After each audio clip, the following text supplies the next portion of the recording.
Good evening. I said good evening. There we go. Wait, so glad you are here tonight. My name is Greg Davis, and I am blessed to be the pastor of this community. I know we have a lot of different faiths here tonight. It is so exciting for me. I just love this organization. I love what it does, and I love the way that we feel when we're all together. So welcome, welcome, welcome. I want to start out this evening with just something a little different, right? Just a little bit. I want everyone to take out your cell phones. Take out your cell phone. I want to see cell phones. I want you to go to your camera. Go to your camera, and then I want you to hit the little, make sure that it's on photo, and then hit the little circle so that you're going to take a selfie.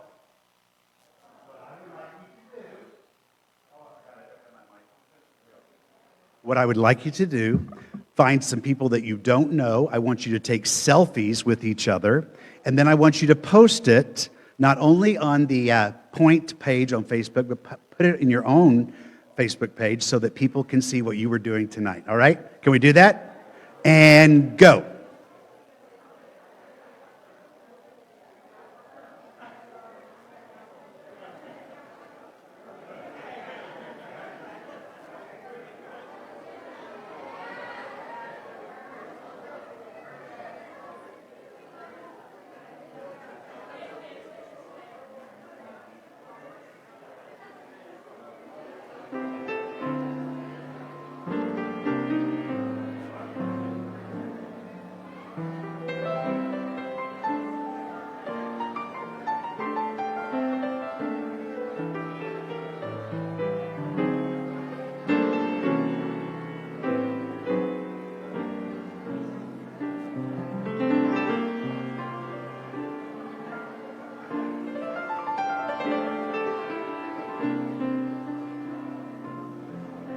All right, I hope that was fun. I hope you made some new friends.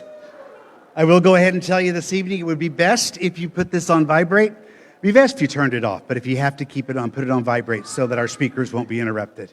But it's going to be a great night.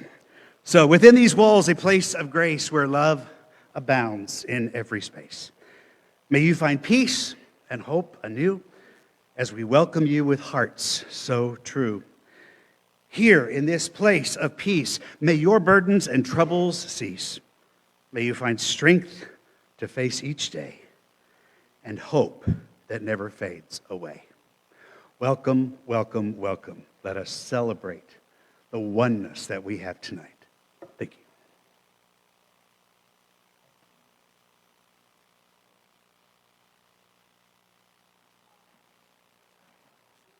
Okay, that means I'm next.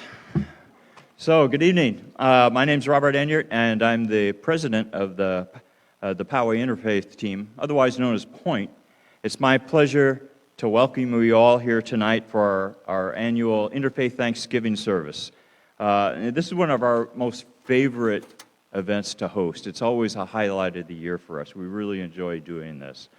So we're always amazed at the outpouring of the community that comes to here. You all come here on a weeknight. Probably a lot of you have worked today, and then you still came here on a weeknight to be here. So, you know, I want to tell you something. You've reached a point to where it's like, in your faith, you know, when you're a kid, you're always told, okay, do this, or something bad is going to happen to you, or it's a sin, and, you know, people tell you, well, you're going to go to a bad place.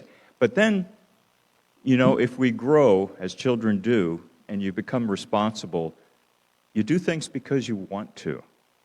You know, we in our faith do stuff not because we're told to, but because we want to. That's when you've matured. And that's what I see here tonight. That's what I see from these events when you show up here on a night like this, when you could be at home, but you're here with us. And I really want to thank you for that. I really appreciate that. Give yourselves a hand, really. So, you know, Poway Interfaith team held its first meeting in 2006. I just want to introduce you to us a little bit. In the beginning, we were just a small group of Christians, Jews, Muslims, Sikhs, Hindus, and others thrown in there. And in the beginning, we were kind of real careful with each other. We We didn't want to tread too hard, we just wanted to make sure we're not going to hurt anybody or whatever. But then, as we worked together on various projects and events, something happened, and it changed. We became friends. And when that happened, we let our guard down a little bit. We started talking frankly to each other about our faiths, and we came to understand that even though our doctrines and our practices, our traditions, they're different, but at the root of that, we still have the basic premise of honoring our Creator and the universal standard of treating others like we would want to be treated. That exists in all religions, and it's universal, and none of them copied each other. This was something that they were given on their own. So this is the root. So personally, I found that the sharing other faiths and sharing my faith and others sharing their faith, it only strengthened my own faith in God, because you see stuff from a different viewpoint, and it reinforces what I already believe and have faith in. So really what I've come to realize is we're not in competition. The faiths are not in competition with each other, and certainly not enemies. If anything, we're allies. We're all have an understanding. We all want to have a deeper understanding of our Creator, to have a closer relationship. So we all have the same goal. So that's what I found. So if any of you would like to find out anything more about Poway Interfaith Team, just come afterwards and talk to anybody who's wearing one of these name badges, or you can go to our website, the PowayInterfaithTeam.com, sign up for our newsletter. Find out when you'll be able to know when our events are, but more than that, if you feel like it and you want to, come to one of our meetings. We publish those out there. We would love to have new faces, new ideas. Not that we're getting tired of each other, but we would really love to have more and more people there to be with us, to plan with us, and to share what we've come to share and have with each other. So moving on, I am going to do what is the Kumeyaay land acknowledgement, and which is fitting for a time of Thanksgiving, because that's when I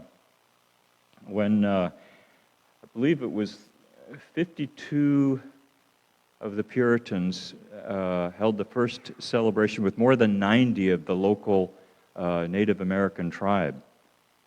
And so anyway, let me just continue here.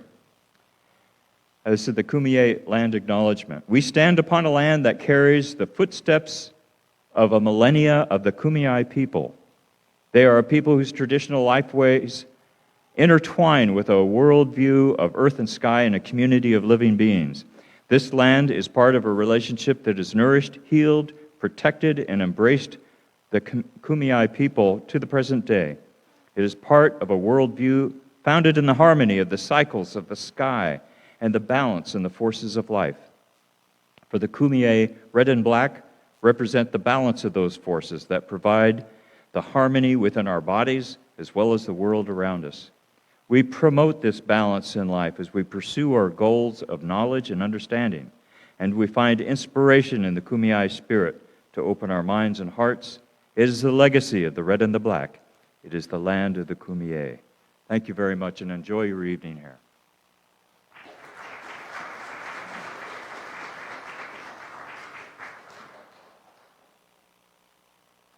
Good evening. My name is Yusef Miller, and I'm with Poway Interfaith Team. I'm also with the Islamic Society of North County, and I will be doing the Islamic call to prayer. It'll be done in Arabic, and then I'll explain it, the English translation. A little background is that when the Muslims were trying to figure out in a very diverse community setting in the Middle East, how are we going to call our religious adherents to worship so that they're not confused with other people? Our Christian brothers and sisters, they use the bell. Our Jewish brothers and sisters have a horn if they want to communicate. So we didn't want people to be confused on who's calling who. So the voice was chosen to have the call of prayer. So after I do the call of prayer, then I'm to give a little story about my unexpected friendship that I encountered. So just to get you prepared for what you're about to hear. Allahu Akbar, Allahu Akbar. Allahu Akbar, Allahu Akbar. Ashhadu an la ilaha illallah. أشهد أن لا إله إلا الله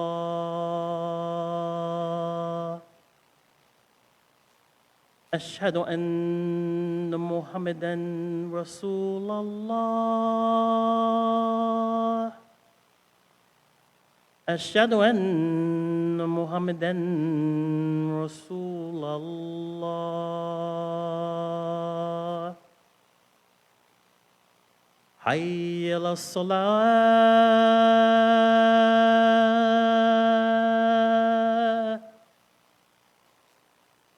حي على الصلاة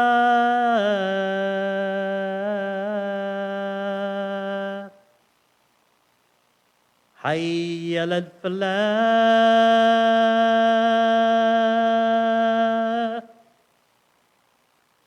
حي على الفلاح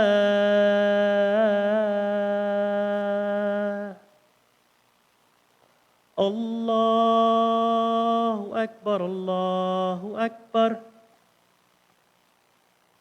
لا إله إلا الله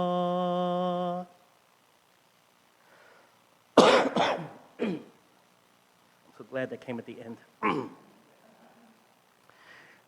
The translation, God is great. God is great. God is great. God is great. I bear witness that there is no God but thee, God. I bear witness that there is no God but thee, God. I bear witness that Muhammad is the prophet of thee, God. I bear witness that Muhammad is the prophet of thee, God. Hurry to prayer. Hurry to prayer. Hurry to success. Hurry to success. God is great. God is great. There is no God but thee, God. Now, that is how Muslims call each other to prayer. When they hear that, they start getting ready. They actually start getting ready. They wash up. According to the Quran, we have to wash up before prayer. Ablution, wash our face, our head with water, our feet to the ankles. And then we go to the mosque. Or if you're at your shop, you shut down your shop. Then there's another call right after that, which means stand for prayer. It's less melodious. It's just direct. Everybody is already in place now. They're talking and waiting for the imam to come up. The imam comes up, makes a signal to the other person, and they just say, really brief. They just go, Allahu Akbar, Allahu Akbar, Ashhadu an la ilaha illallah, Ashhadu anna Muhammadan Rasulullah, Hayya ala salah, Hayya ala falah, Qad qamatis salah, Qad qamatis salah, Allahu Akbar, La ilaha illallah. Qad qamatis means stand up. Stand up for prayer, because everybody's sitting around, relaxing, whatever. Stand up, and they get in the rows. Okay, so that's your little breakdown on what just happened, the Islamic call to prayer. Now I have a story to tell you about an unexpected friendship. One time I was at a cathedral, St. Thomas More in Vista, and we were given showing a video on the Crusaders and the Muslims and how they developed a friendship out of first at war, then they made a friendship. And this is the story of the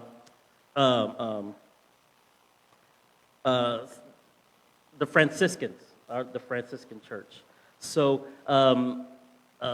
St. Francis of Assisi, he made this relationship with the Crusaders, and they did some spiritual exchanges, some thought exchanges. And we were watching this on how even in war, we can find a common thread to come together and stop war. Because those guys, they actually stopped fighting. And people started going home, and and that ended this particular crusade. So after we finished watching that, it was time for me to pray, and the other Muslims, it was time for us to pray. So we used that opportunity to show people what we do. And we did the call to prayer, we did the Iqama, then I explained all the prayer movements, and we did those prayers. And in the prayer, we have to recite the Quran. We don't just pray, it's pretty much scripted in Islamic formal prayer. Islamic formal prayer is scripted, but Islamic informal prayer is just, you can ask for anything you want, you can face any way you want, you can be standing, sitting, or whatever. So I started the prayer like we all start our prayers. We salute and give praise to Allah. Then I recited Al-Fatiha, which is a 7-line long chapter. It's the whole chapter, but it's only 7 lines. So I recited.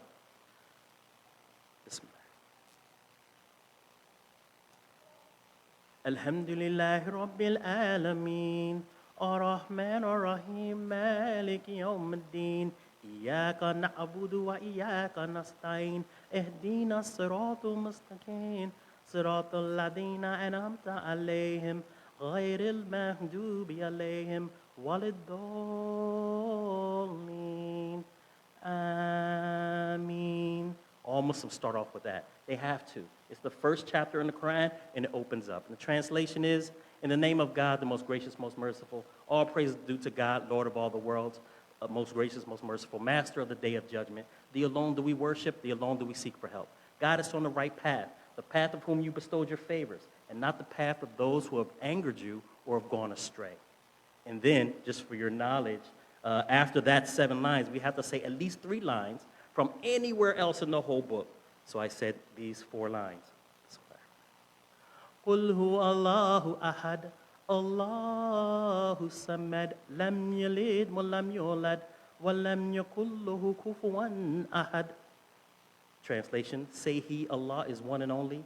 He is eternal and self-sufficient. He did not give birth, nor was he born. There is nothing like him.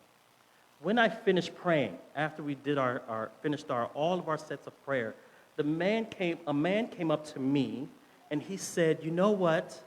After hearing all the explanations and what it means and stuff, to how we pray, he said, before today, I hated Muslims. Before today, I hated Muslims. All Muslims. I was like, wow. But he said, you know, seeing a glimpse into your religion and the way it is, you know, I've been taught wrong about what your religion believes, what they're into. And I always make a joke that sometimes when we're reciting in Arabic, people think we're saying in there in the Arabic, death to America, death to America. We're not saying those things. We're not talking like that at all when we pray. That has nothing to do with Islam. So we laughed and he talked and he said, you know why I hated Muslims? Is because I'm a veteran and a lot of my brothers were killed by Muslims overseas. And I never got over it, and I don't think I'll ever get over it. I said, well, brother, I'm a 24-year veteran, active duty service. I served in Iraq and Afghanistan, and Muslims killed my brothers too. The two are not connected. The two are not connected. We need to make sure that we separate the culture of a people and what's going on in politics or warfare or conditions overseas. He understood that very clearly as he got to know me better. We sat down and we talked how there are some things going on in the world that are not related to a religious principle, but instead are being abused by other people in the name of that religion. And we became unlikely friends with someone who initially, when he saw me that evening, hated my guts. Thank you.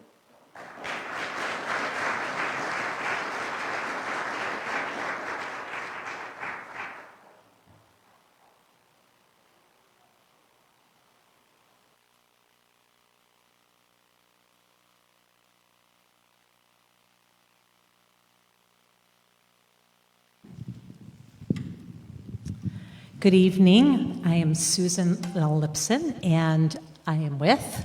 I'm Beth Faber-Jacobs. And we're here representing Temple Adat Shalom, the Reformed Jewish community of Poway. When I was asked to sing at this service with the theme, there's my, the theme of connectedness and unexpected friendships, I thought immediately of a song that I wrote called Closer to You. And the lyrics of the chorus are really in keeping, in alignment with the theme.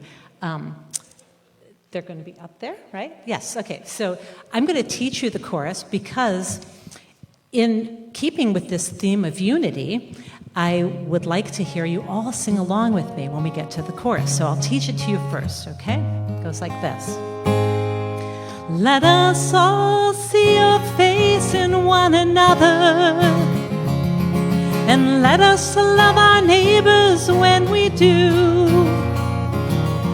When we act like we are all connected, we become closer to you.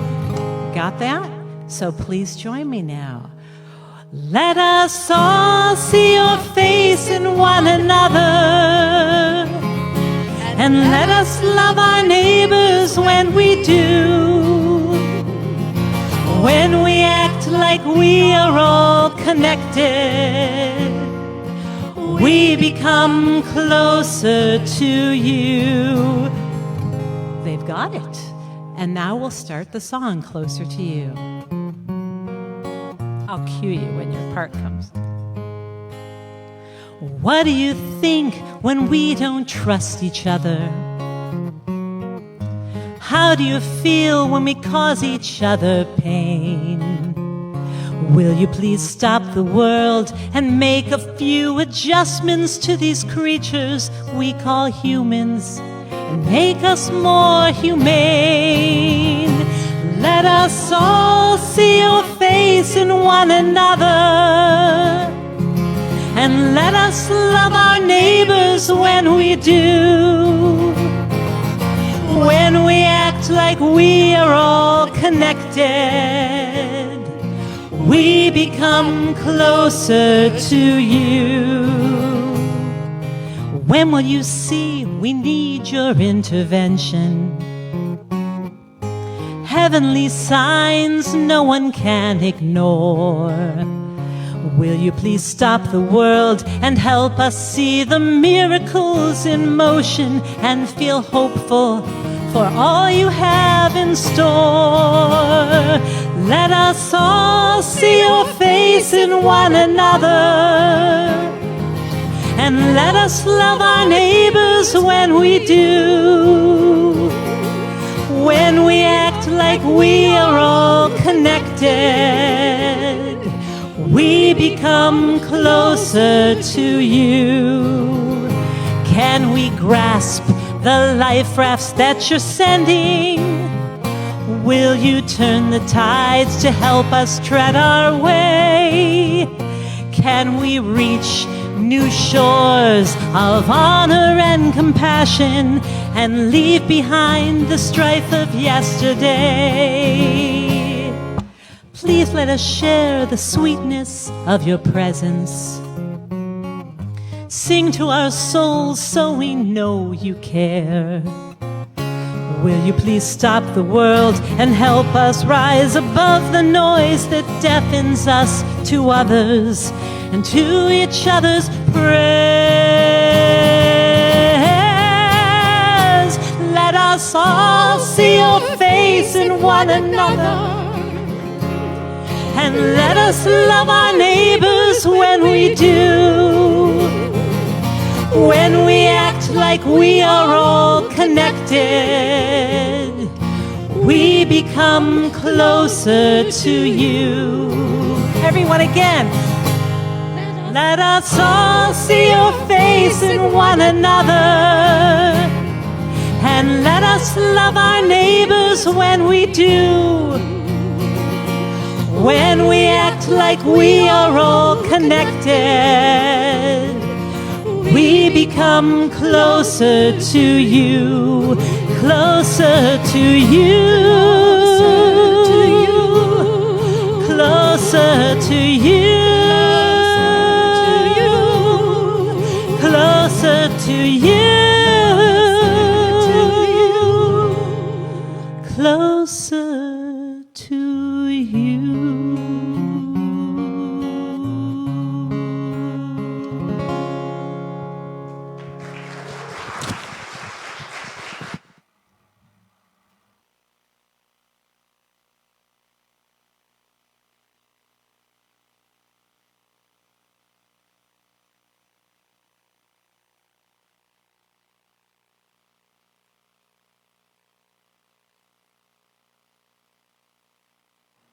Hello, everyone. I feel like I've already been fed with this beautiful service so far, and there's so much more wonderful things to come. So, my name is Reverend Dr. Abigail Albert, and I am the Executive Director of the Poway Interfaith Team. As Robert said, we lovingly call it POINT. So my grateful connections and unexpected friendships began in 2006. As a New Thought minister, I thought I was going to be ministering in that faith tradition forever. However, God had other plans for me. I saw in a local paper one morning an ad that said that the Baha'is of Poway are going to have a World Religion Day, and people who would like to help plan this event are welcome to join their meeting. So I thought, wow. I looked at my husband, Steve, and I said, what's a Baha'i? I had no idea. I said, let's go. So we did.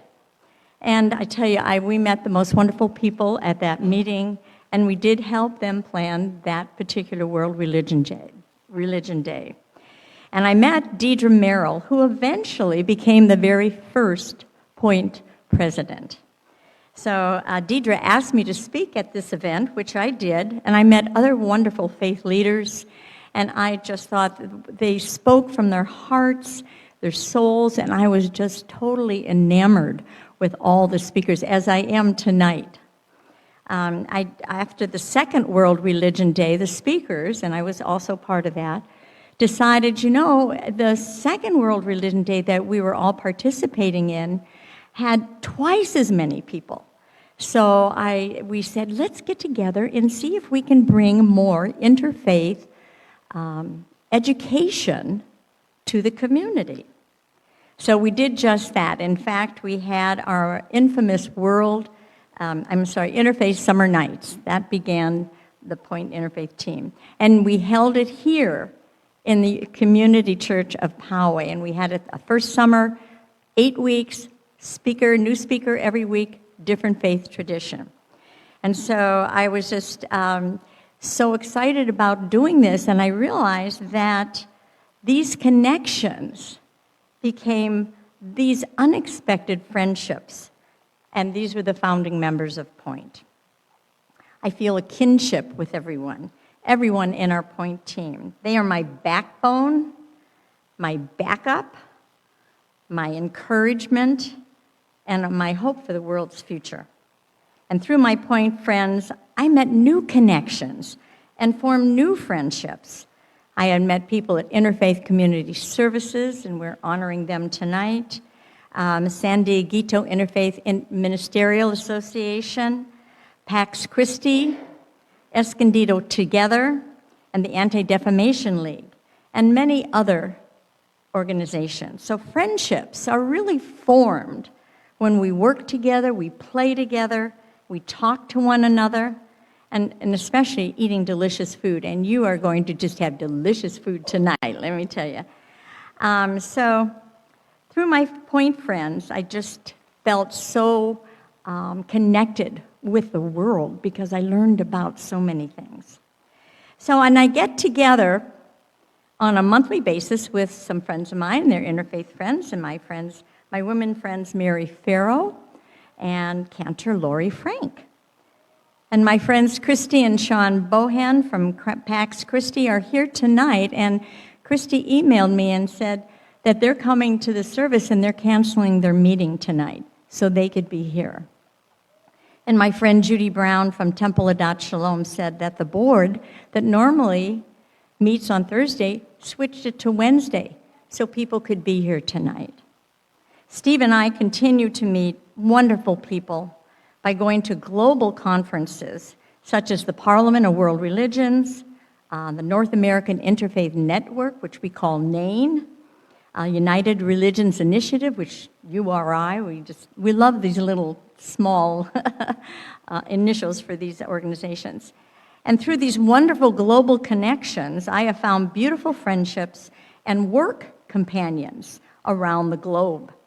I was on a committee with a lady by the name of Sari Heidenreich, and she was from URI, and we presented a workshop on intergenerational dialogue, and that was at both the Parliament of World Religions and actually our 2017 Point Conference that we did in collaboration with the North American Interfaith Network. So through Sari's friendship, I met another wonderful young lady, and her name is Valeria Vergani, and from Italy, and she's here with us tonight. She's staying with us for a few days, and she's working on her doctoral thesis. So please just go up and talk to her, because she's got wonderful information. And so that was a blessing. We consider her our another daughter, our adopted daughter. And this is all because of interfaith friendships and relationships. So none of these beautiful connections and friendships would have happened if I had not listened to that still small voice as God talking in me, urging me to answer the call of that newspaper article. And I said, what is a Baha'i? And I'm glad I went to find out, or I wouldn't be here today. I love you all. Thank you.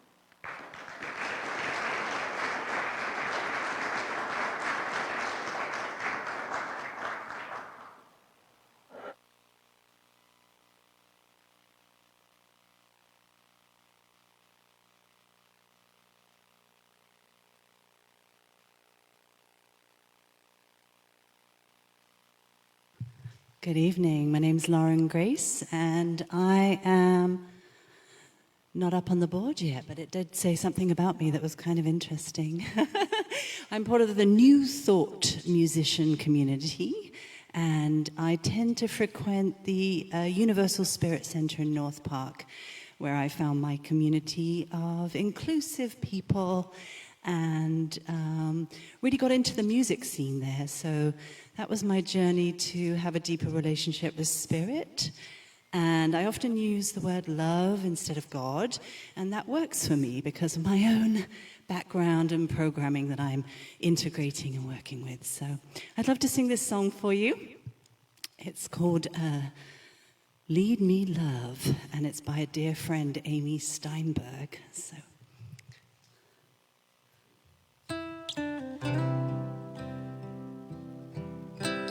I encourage you to breathe. It's another way to connect with Spirit.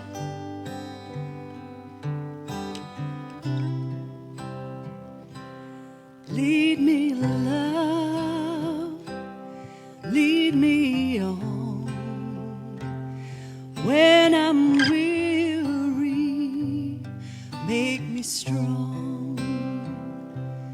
Lead me, love, help me grow. Lead me, love, lead me home. Lead me, love, lead me on. When I'm weary, make me strong. Lead me, love, watch me grow. Lead me, love, lead me home. Lead me, love, lead me on. I am ready, I am strong. Lead me, love, watch me grow. Lead me, love, I am home.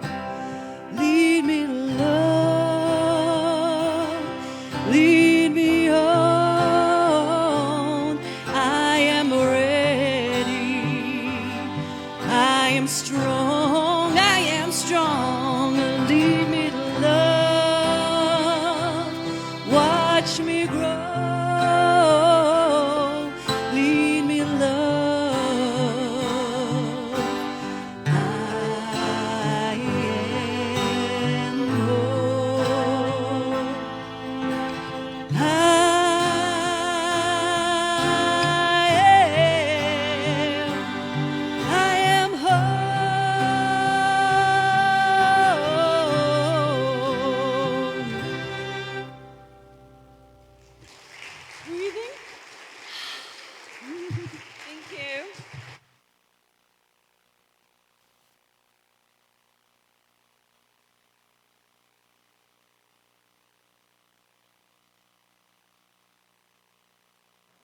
Well, thank you very much.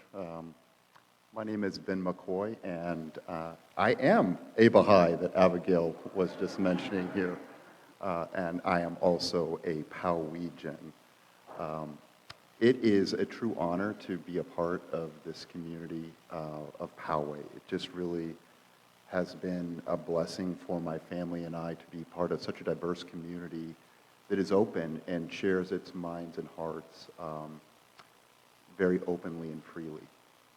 With that said, tonight's theme is unexpected friendships. And for me, ironically, Abigail had mentioned the very person that I was going to bring up tonight, which is Deidre Merrill, who was the kind of the founder or the linchpin of the Interfaith community here.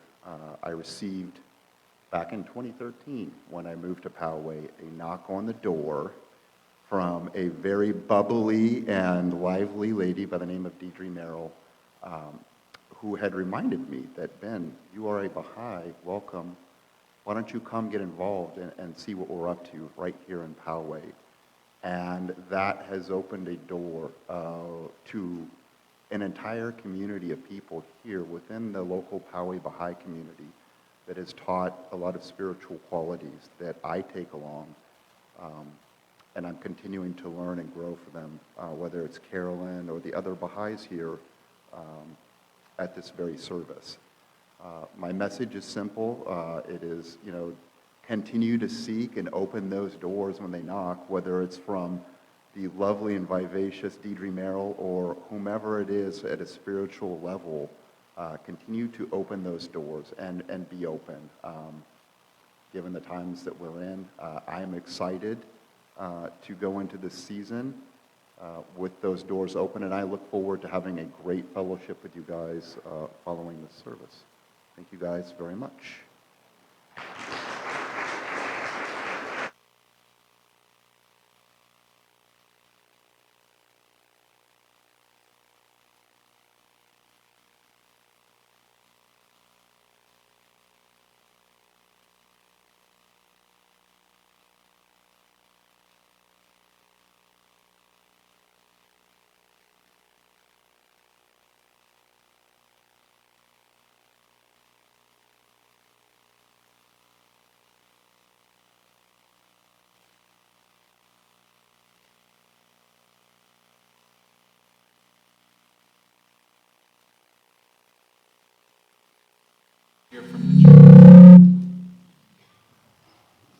All right, good evening. My name is Michael Monroe, and we have our children's choir here from the Church of Jesus Christ of Latter-day Saints.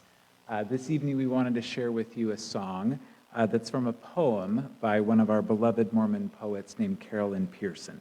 So I wanted to read the poem for you first, and then we'll sing our song. So this is called I'll Walk With You by Carolyn Pearson.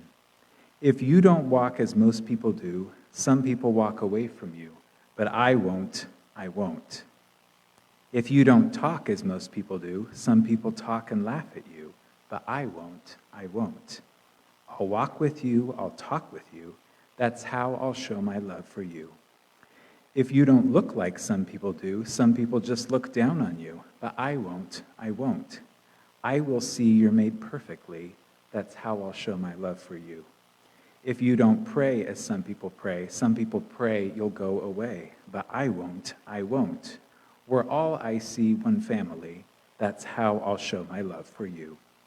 If you don't love as some people do, some people think your love's not true. But I won't, I won't. I'll watch you share, I'll see you care. That's how I'll show my love for you. Jesus walked away from none. He gave his love to everyone, so I will, I will. Jesus blessed all he could see, then turned and said, come follow me, and I will, I will. I'll walk with you, I'll talk with you. That's how I'll show my love for you.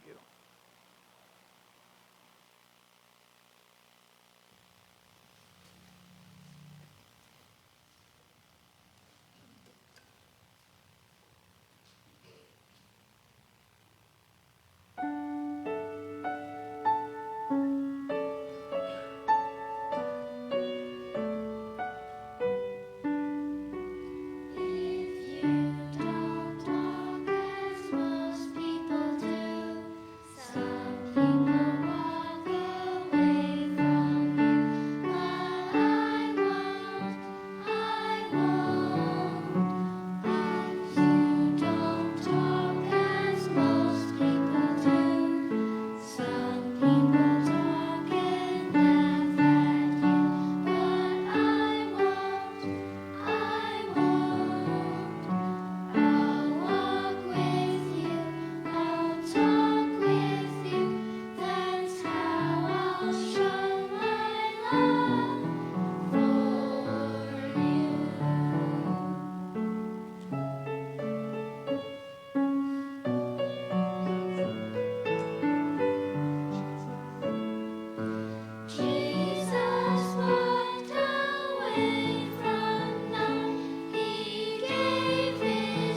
You good? Okay. So, this is actually my favorite because I'm from the Hidden Valley Zen Center, and we mostly do silent meditation, which is what we do as part of Buddhism, but it is not a belief system.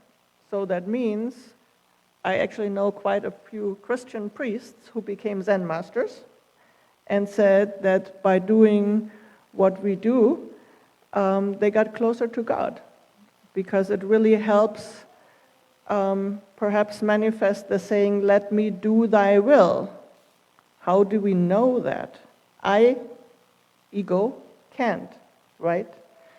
So we work with the extended out breath, which actually is now known to help calm the nervous system. We learn proper breathing. We learn to not automatically follow every single thought around, right? Our mind is constantly spinning to the point where many of us have a hard time sleeping. And we learn to not believe every story that gets into our head, whether it's low self-esteem stories or whether it's the so-called news that are screaming for our attention, just trying to rally ourselves up so we keep the endorphins going on a high level where actually we can't think straight. That's called news, unfortunately, lately. So we kind of try to go into silence, not to separate ourselves from the world, but to find stability within no matter what happens, no matter what comes to us, whether from what we usually call outside or inside. And that is then hopefully preparing the ground for us to act from our innate wisdom and clear perception rather than from our conditioning, our different colored glasses.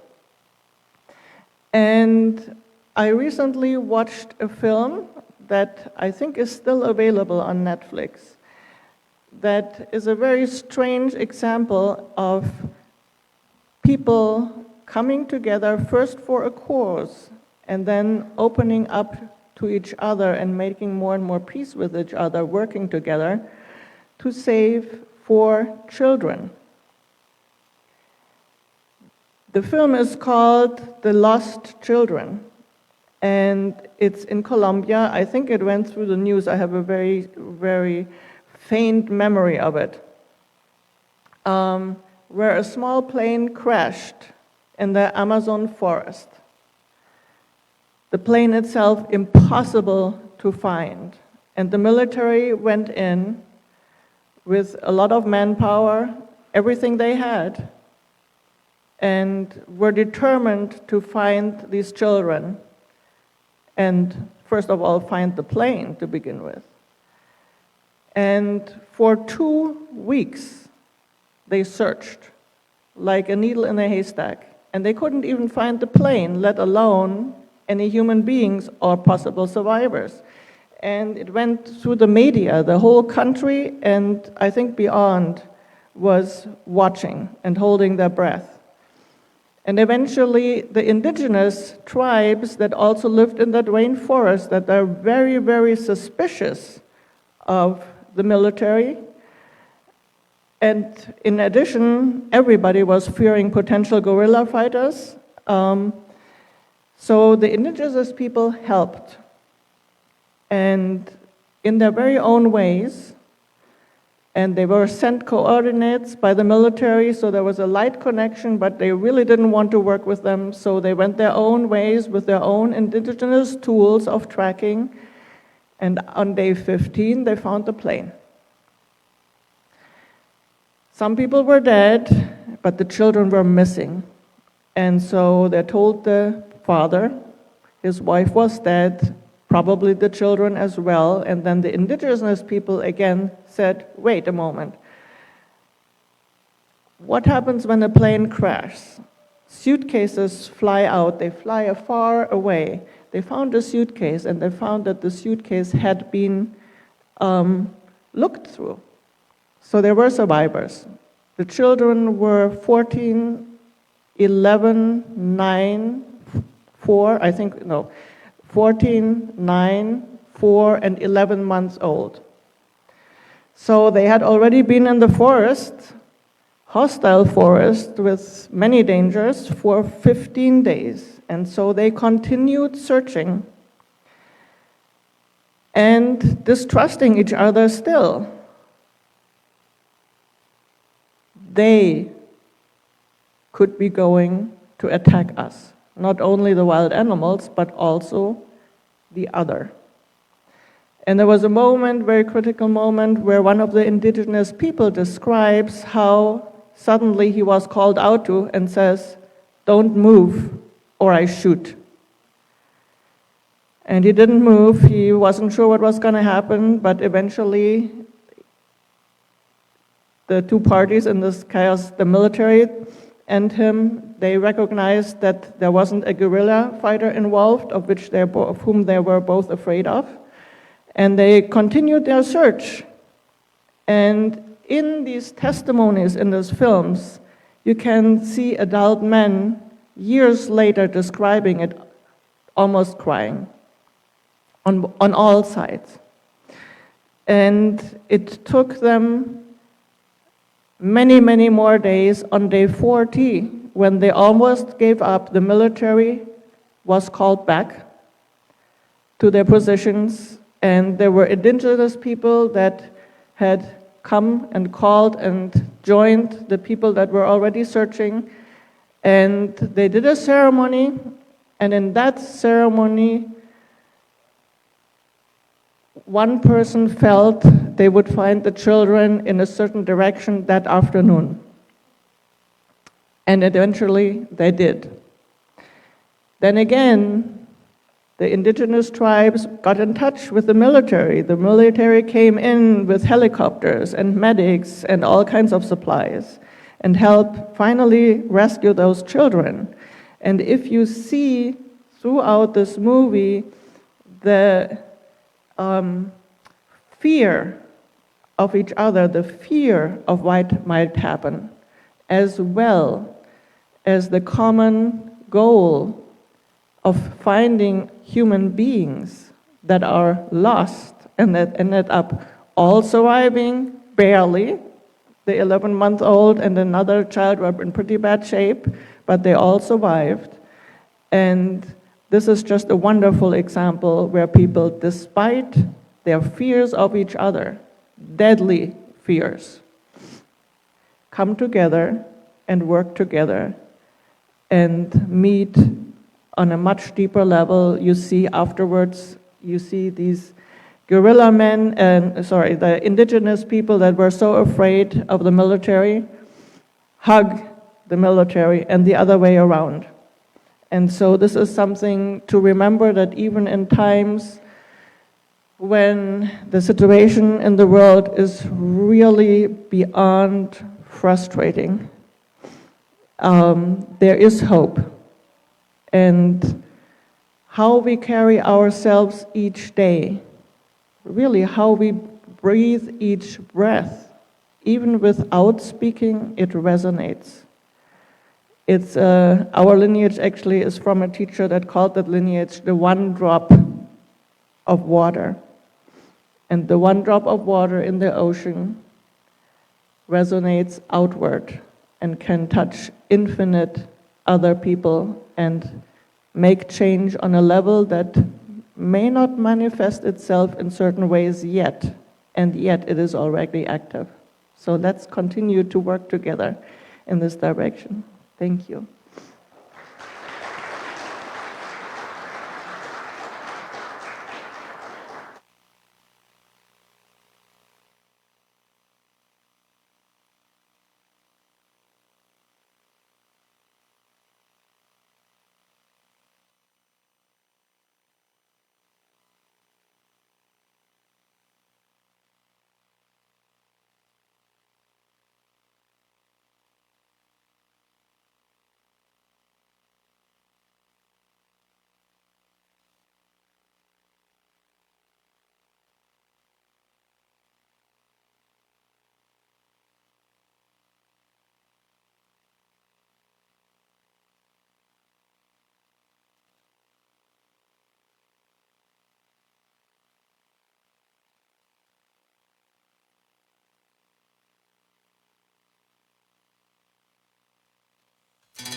ਦੇ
Wow.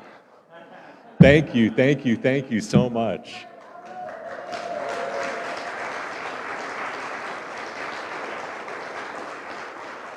Amazing. My name is Greg Angel. I'm with Interfaith Community Services, and we are so honored to be the beneficiary of a collection this evening that will be taken in a few moments. And I have the honor of getting to share a little bit about how those gifts will be used and to share a little bit about the work of Interfaith Community Services. And when I think about the theme tonight of unlikely friendships, well, that's kind of our thing at Interfaith Community Services. We started 45 years ago with literally a priest, a rabbi, and a minister, right here in Poway at the Rabbi's Study at Temple Adat Shalom. And those faith leaders realized that despite their differences, they had so much more in common, including, unfortunately, people in need here in our local communities, people who didn't have food to eat, people who were choosing between having to maintain their home or maintain their car that would get them and their families to work and school. And so they pooled resources and they created this little group called Interfaith Community Services that started just by feeding people and grew to do so much more. Interfaith now provides more than 75 different programs, all locally here in North San Diego County, to help people overcome challenges around hunger and poverty and homelessness.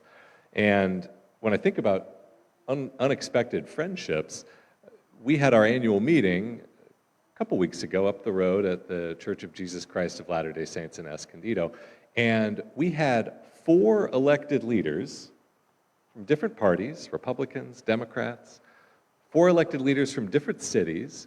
So the quintessential stage was set for a debate, right? But they did not debate. They shared what they have in common, and they shared the power of partnerships. They shared the power of working together. And I wanted to share a personal story with you today, because I mentioned Interfaith now has grown and we have all these different programs and services that you all support and the community supports. One of those programs is specifically helping individuals who have been incarcerated, who have criminal justice backgrounds, who have spent time in prison. And I want to share about Suzanne. Suzanne is a young lady who spent many years in jail. And Suzanne came to Interfaith through this program that we have specifically for people who are coming out of jail and are trying to rebuild their lives. And Suzanne spent a lot of years behind bars related to her actions while she was struggling with substance abuse. And so Interfaith, what you did is you helped her to find a safe place to live. So you helped her move into a sober living home. And while she was there, Suzanne discovered a gift that she hadn't fully realized yet. And that was a gift to help others. It was a gift to walk with others. And so Suzanne started a new career as an addiction treatment counselor. And one of the ways we use donations, like we'll come tonight, is to provide scholarships for people like Suzanne to complete their education. And so Interfaith, with your support, helped Suzanne become a certified substance use disorder counselor. And you helped her get a job at an addiction treatment facility, and she helps other people now who, like her, are in recovery. And you think about unexpected friendships, to go from in jail to out of jail and helping other people in this situation. Well, I want to read you what Suzanne shared in her own words. She said, "Throughout my life, I faced challenges that led me down a difficult path. But I have found my way to a place of healing and growth. My recovery journey has revealed to me the importance of understanding and connection. And I am passionate about helping others who are on their own paths to recovery. I am proud of the work I do as a case manager and am committed to advancing my career to better serve those who need support. With your help, I can continue to grow and give back to the community that has supported me."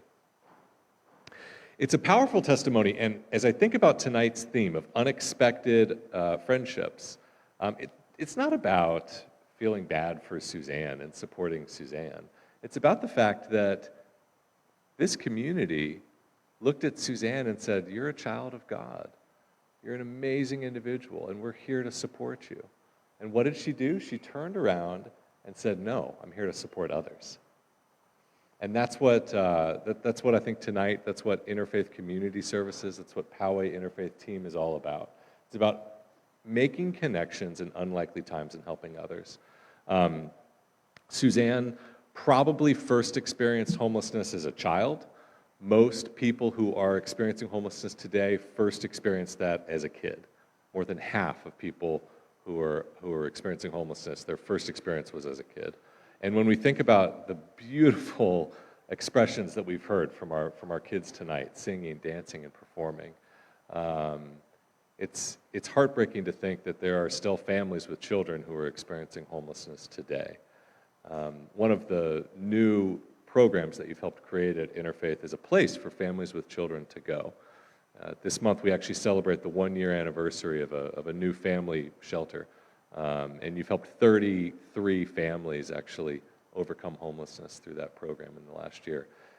Tonight the collection will go to support programs like what helped Suzanne, the scholarship, programs that help people not just put food on the plate, but to survive and thrive for their families, and to help places for families with children who are experiencing homelessness to go. We have some generous supporters who are actually matching all contributions tonight, dollar for dollar, and just to think about the power of what is possible through unexpected friendships and connections. From a priest, a rabbi, and a minister, to all of us tonight together, celebrating, worshiping, praying, and supporting one another. Thank you for your support. Thank you for being a part of something so much bigger than all of us. What a wonderful time to be thankful and celebrate Thanksgiving. Thank you.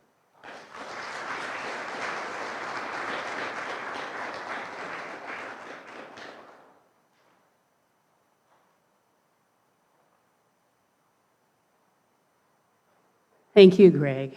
And we thank Interfaith Community Services for all they do. And so I get the opportunity to encourage you to do so, as if that wasn't enough, right? And tonight's not enough. But friendship is a special type of love, right? And sometimes it happens that love appears because hate has disappeared, because all of a sudden they see themselves in someone they thought they hated, as you shared. Sometimes that's when we don't think we have anything in common with someone, and we find that connection. Friendship's a special type of love. And so there are lots of words for love, and not just in different languages, but even in our own. So I'm going to give you just a 2-second warning. I want you right now to think of a word for love that is not love, okay, at least not in English. It can be another language, can be another word that is synonymous with love, okay? Because I want to just fill the sanctuary with the words of love. Okay, is everyone ready? Okay, I'm going to count down. 3, 2, 1. Compassion. Wonderful. Now, I hope you heard something, even if it's the vibrations of the audio that you heard, that brought some love to you. One of the faith tradition that I'm ordained in the Christianity, is a word that we don't often use anymore. Even though a lot of my sister and brother Christians like to still go by the King James Bible. And in there, we talk about faith, hope, and charity. There, King James is charity. Somewhere in the last several centuries, charity is no longer associated with love, as it should be. Charity is another word for love. It's about helping one another. It's about being a friend, about being a neighbor. It's a special type of love. Somehow we have turned it into this, the haves and have-nots, the better than, the but by the grace of God go I type. We have changed it. We have twisted it. We have lost some of that.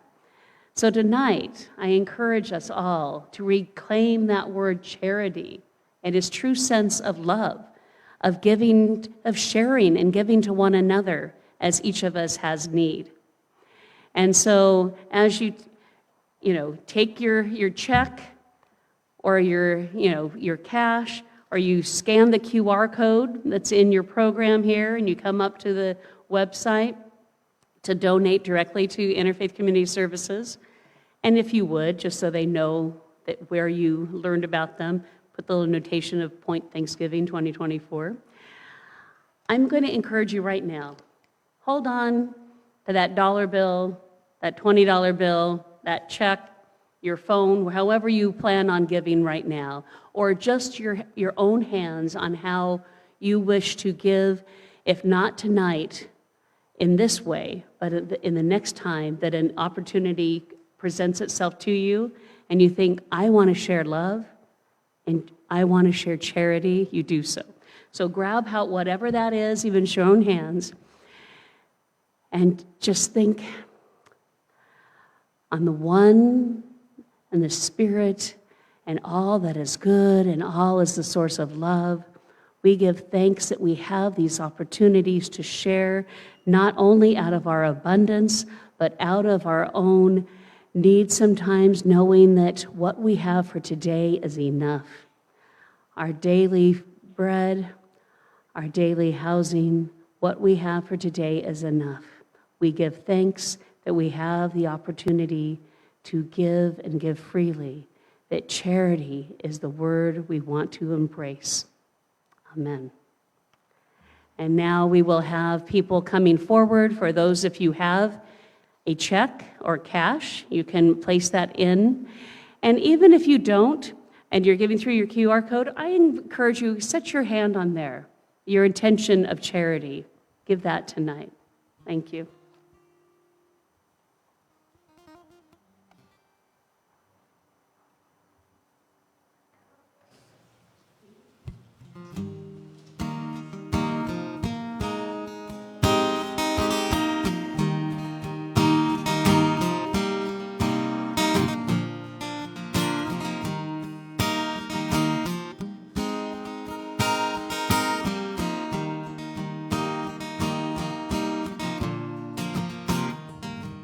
Sometimes in our lives, we all have pain, we all have sorrow, but if we are wise, we know that there's always tomorrow. Lean on me when you're not strong, and I'll be your friend. I'll help you carry on, for it won't be long till I'm gonna need somebody to lean on. So please swallow your pride if I have things you need to borrow, for no one can feel those of your needs that you won't let show. Lean on me when you're not strong, and I'll be your friend. I'll help you carry on, for it won't be long till I'm gonna need somebody to lean on. Won't you just call on me, brother, when you need a hand? We all need somebody to lean on. I just might have a problem that you'll understand. We all need somebody to lean on. Lean on me when you're not strong, and I'll be your friend. I'll help you carry on, for it won't be long till I'm gonna need somebody to lean on. Just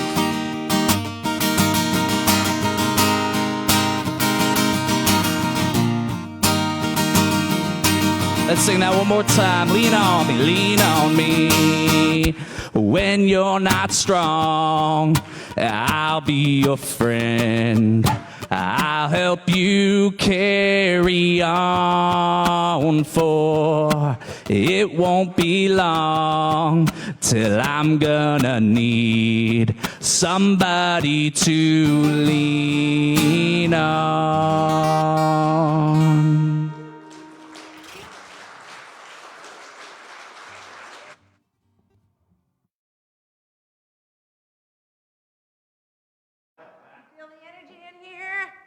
I'm all filled up.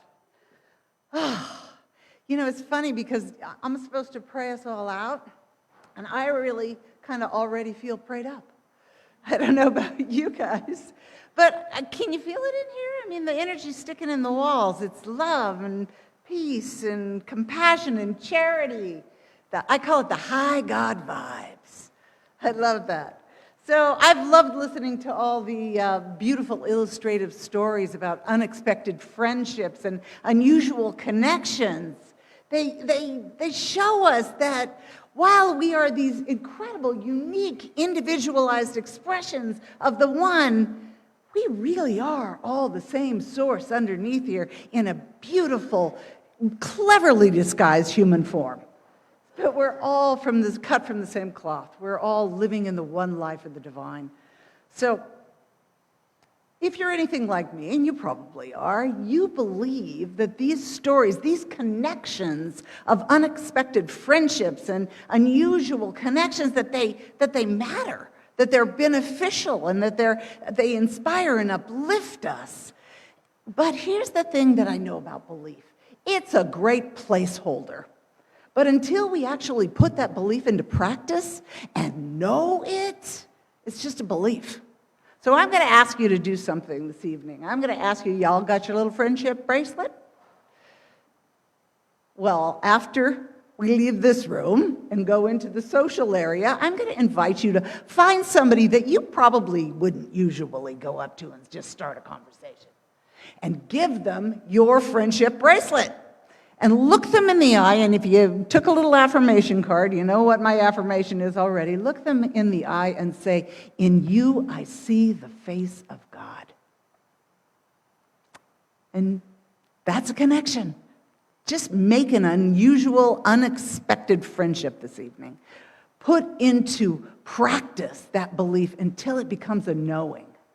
And you might even want to strike up a conversation. So as I said, at the end of these wonderful events that we hold, we always have a closing prayer. But I'm already so filled up. So I am going to take the advice of the 13th century German Catholic priest, philosopher, theologian, mystic, Meister Eckhart, who said that if the only prayer we ever pray is thank you, that is enough. So I just want to thank the Poway Community Church for hosting us. I want to thank the Interfaith Community Services for the incredible work they do. I want to thank the hospitality team for Community Poway Church for doing such an amazing job. I want to thank my planning committee that I was on for this event for all of the work, and particularly Reverend Dr. Abigail Albert, who was tireless in her efforts to attain speakers. I want to thank all the musicians and all the speakers and all of the energy, and especially all of you. Thank you. Thank you. Thank you. Thank you. Thank you. And so it is.